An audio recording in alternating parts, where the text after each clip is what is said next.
So ons gesels met 'n kenner oor kosmetiese prosedures en watter prosedures is veilig, wat kan jy gereeld doen, gesonde riglyne. So saam met ons in die ateljee Dr. Ridwan Plastiese en Rekonstruktiewe Chirurgie. Big welcome. Thank you so much. I think you were part of one of our first 30 shows, and we're standing on more than 400 now. So welcome That's amazing. back. Well done to you as well. Yeah, 2 years, close to 2 years, ne? The first question: what would you change on Rian's face? And be very selective now. Yeah, I wouldn't change anything because he seems very happy as he is. Thank you very much. Nose. Oh, Just a bit of a background about yourself. Where did you grow up? Because the last time we spoke a lot about Pippi and the skin Yes. revolutionary stuff that you did. But just today is more about you. Okay. Just where did you grow up and how did you end up where you're now? I'm from Johannesburg. I grew up in Lenasia, where my parents were living at the time. We then moved to Linksfield at some stage, where they still live. I live in Melrose at the moment. I studied at University of the Witwatersrand and specialized in plastic surgery there as well. I'd worked for a while in the UK. That was the time when I really got pushed towards plastic surgery. And yeah, I've remained loyal to Joburg all these years, and that's where I've been. How old are you now? I'm very old. I'm 41. Yeah, but 41, you see, but he looks 31. And I think we discussed it the very previous kind, time. yes. And do you think, does it still happen that people think you're too young? Can work It does happen. Sometimes you Still. get patients going, is the doctor still coming? Or are you just his assistant? Or, are you sure have you done any of these operations before? Well, I'm asking that is just to take you back again. There's not a lot of people, if you're now in your 40s, because we're basically the same age. If I go back to school and at that time, no one came up and not even one of my friends said, this is what I'm going to do. I'm going to go into reconstructive surgery. Yeah. So what crossed your path as a child that you thought, what, did you think maybe just a normal doctor and it changed, or what happened? I went through all the motions. I mean, I also wanted to do law and become an astronaut and all the other things kids want to do, and even a stockbroker and all of that. So one of my brothers went down that path. It may have not been such a bad idea. But I had an uncle who was a medical doctor in the little town of Mafikeng, and he was an inspiration. And, I used to watch him and observe him, and he took me through my first surgery. He showed me some of the minor surgery he did in his little theater he had there, and that was a big inspiration. And so I always thought I wanted to do something medical. I was very wooed by cardiology, but as I worked and I did my internship and that sort of thing, I realized I liked surgery more than the medical side of medicine as such. And working in the UK, I was lucky enough to get into a plastic surgery unit, and we did a lot of hand surgery, cleft lip and palate surgery, cancer reconstruction, and we used a microscope a lot and that sort of thing. And then I knew that was my calling, and I enjoyed it a lot. So And that's the thing, because if we say, now this is my next question, the different procedures, if you use the word cosmetic or plastic surgery, you think about some rich tannie doing some work on us, and nothing wrong with that. Verstaan jy, of nog 'n hand in. Nee, ek maak 'n grapjie en ek word altyd sport met hulle se voorkom. Dis sommer net Botox. Geskok is real. So the average Joe, that's what we think if you say reconstructive or cosmetic. Sure. So maybe just where do we get it wrong?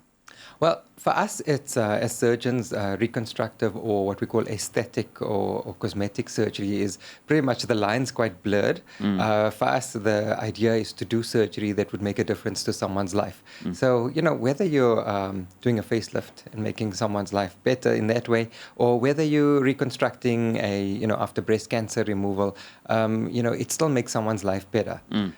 So to us, the technicalities of it are more important. But to the patient, obviously, there is a difference whether they're doing a procedure out of need or whether they're selecting it just for the sake of the appearance improving. And we have to learn about the psychology behind that. So the lines are very blurred as to, it's not purely cosmetic or purely reconstructive.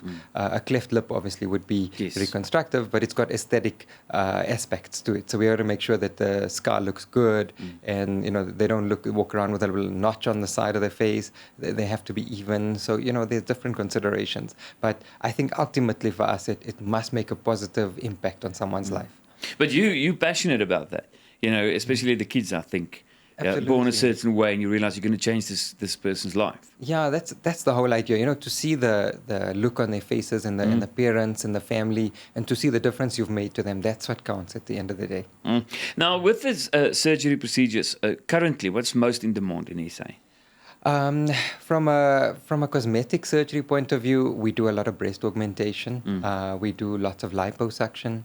And we do a lot of non-invasive procedures these days. As surgeons, obviously there's the Botox and fillers and the chemical peels, and, we do the sort of non-invasive threads that are replacing facelifts to a large extent. So we're delaying facelifts. I shouldn't say replacing, but we're delaying facelifts to people way into their 70s because we're using threads to lift parts of the face. But still, the balance for you between the real medical ones and the one that's just for yourself, but it's still it's still medical, sure. But personal and then more medical stuff. I think it varies on your practice and where Yes. you're situated. So I'm in the north of Joburg, so I see a lot of cosmetic type of requests. But I deliberately keep my practice about, I would say, 60%. Cosmetic and 40% reconstructive, because I don't want to lose that balance. And I enjoy doing the reconstructive work as well. It keeps it varied for me. It keeps it exciting. And, it keeps me looking into the research side of it as well. Have you ever had a patient that came to you that said, listen, I want to change my whole look, my whole face?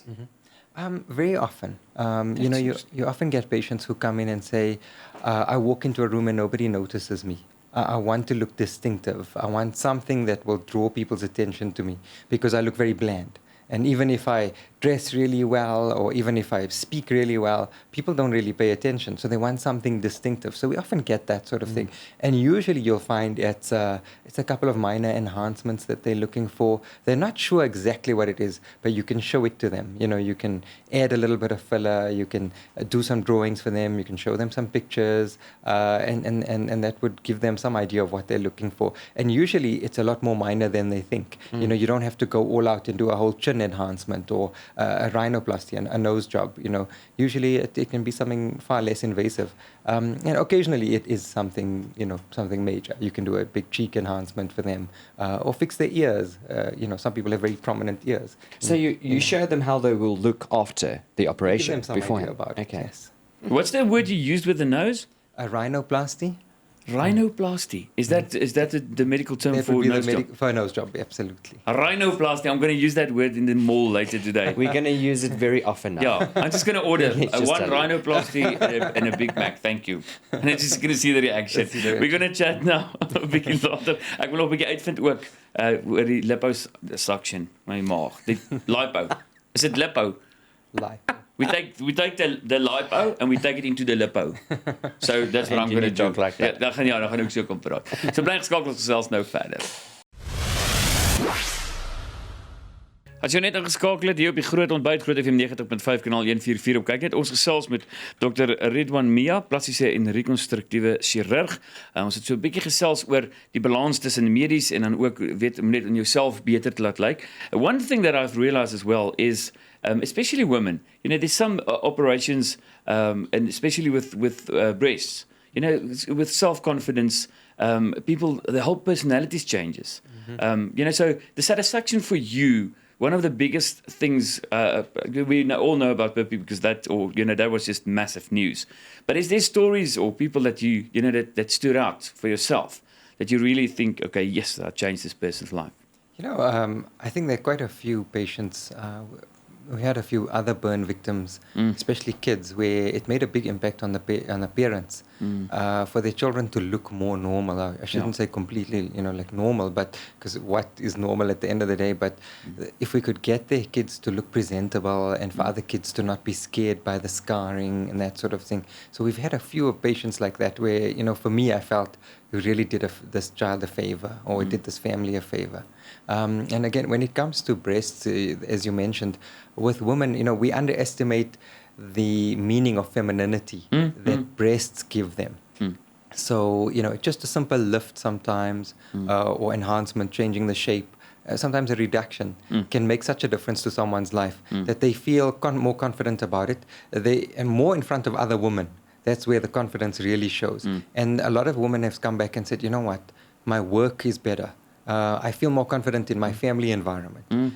Some women are not even working; they're just at home, and they say, you know what, I feel better around my kids now that I don't have very big breasts for my size or for my height. So suddenly I feel more myself, and that makes a big difference to their lives. So yeah. When it comes to the moment we think cosmetic surgery, we think women. I would say the male market, is it picking up, and what's the basic stuff men do? Yes, we've seen such a big increase in the last couple of years.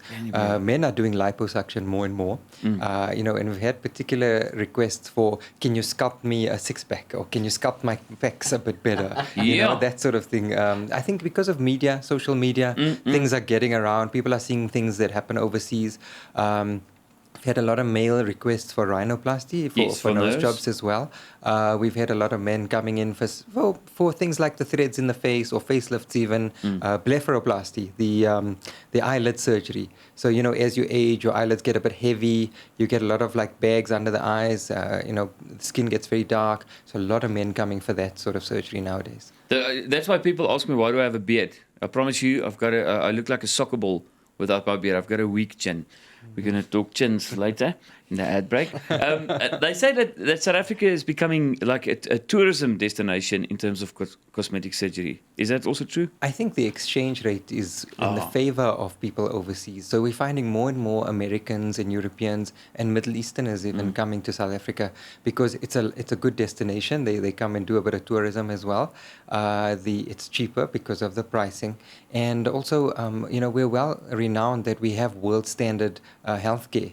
So people come and they look around the hospital and they're very impressed with the degree of healthcare, and they look at our results and, I think they feel, well, this could be anywhere in the world. And I must say, I think at least our private healthcare sector is doing really well in that regard.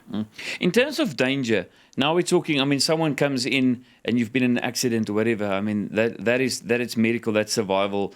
But if you just work on yourself cosmetically, it's like liposuction, very dangerous, more dangerous than, facelift. There are degrees of it. It depends how much fat you're removing. We have guidelines.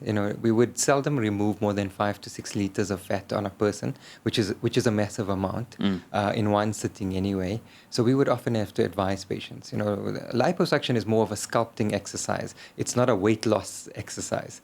So it's really a procedure that we do to sculpt someone after they've lost the majority of their weight, and you want to take off those sort of stubborn pockets of fat, or you want to mold them or sculpt them the way they want to look like, as opposed to making somebody thin. So we have to counsel them with it, and the risks are very high. You can embolize, so the fat can move in your bloodstream, and get to your heart or your brain, or the consequences can be devastating. So even death. So we have to be very careful. Yeah. That's what I thought it's just losing weight, but it's totally something different. It's more of a sculpting exercise. Okay, I'm going to start walking tomorrow morning. Last thing, will you ever tell someone you've done enough? Now, stop. Yes, absolutely. We do have the odd patient. They're not very common. It's very rare that you would get those patients that are, they kind of get hooked on the surgical bug, and they have a procedure and another procedure and a few more, and then they start requesting things that are really unnecessary, or they've shopped around. They've gone to a few doctors, they've been told no, but then they're looking for somebody who's going to say yes. Unfortunately, we all kind of read from the same hymn book, well, we hope we do anyway.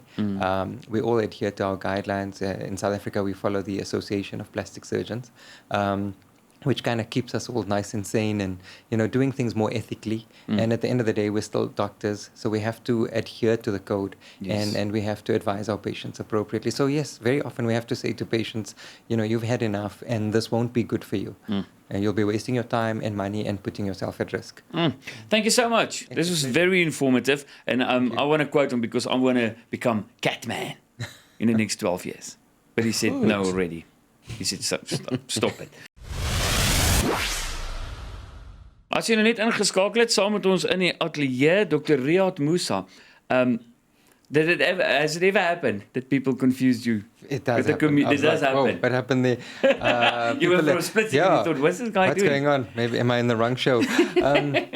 It happens quite often because people will say, like, "Oh, you guys are about the same age. I think we did qualify around the same time." Yeah. And we're both doctors, and But you look at it looks like you can be family.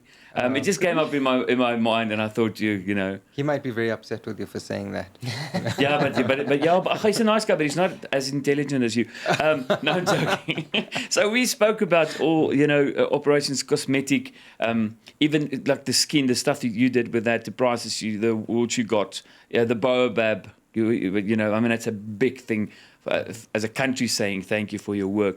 But with children, talking about children, even if you just talk prominent ears, and it's a big thing. You get, children are nasty. What age can you start working on your child or make, For that reason, people's confidence and children start becoming aware of themselves at about the age of 5 or 6, Okay. and other kids start looking at each other and Yes. having a go about physical features. So they'll go about scars, about noses, about ears, about eyes, all kinds of things that stand out. So when a kid's walking around like this, you can be sure that everyone is going to go for his ears. Whether it be, in the old days when they had corporal punishment at schools, the teacher would slap all the other kids, but would go for the ears of the kid with the big ears, or the ears that are stuck out or were prominent. So we do an operation called an otoplasty.